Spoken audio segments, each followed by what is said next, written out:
নীলফামারীতে বিশ্ববিদ্যালয় প্রতিষ্ঠা করা নীলফামারীর উন্নয়নের একটি মাইল ফলক স্থাপন করতে চায়। বিশেষ করে নীলফামারী শহর এবং শহরের সাথে সম্পর্কিত অন্যান্য উপজেলা এবং জেলার সরাসরি সংযোগ রাস্তা, প্রশস্তকরণ, প্রস্তুতকৃত রাস্তা, অন্যান্য জেলা শহরের সাথে যে সমস্ত জায়গায় সেতু প্রয়োজন থাকে সমস্ত জায়গায় সেতু স্থাপন করা, বেকারত্ব দূর করা, মাদকাসক্তি এবং অপসংস্কৃতি থেকে যুব সমাজকে রক্ষা করা, নীলফামারীতে অবস্থিত ইপিজেড এটাকে পূর্ণাঙ্গ রূপদান করা, নীলফামারী শহর এবং গোটা জেলার জন্য অত্যন্ত প্রয়োজনীয় চিলাহাটি বন্দরকে আবার চালু করা এবং 4টি দেশের সাথে এই বন্দরকে সরাসরি সড়ক পথে এবং রেল পথে সংযোগ স্থাপন করা,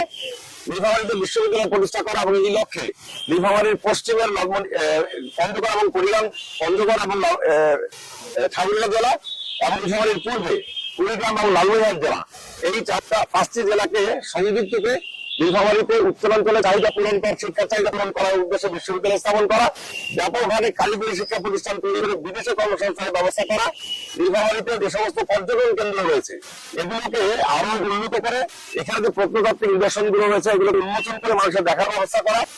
এবং সার্বিকভাবে এখানে বিনোদনের ভালো ব্যবস্থা করার মাধ্যমে নীলফামারীর উন্নয়নের একটি মাইল ফলক স্থাপন করতে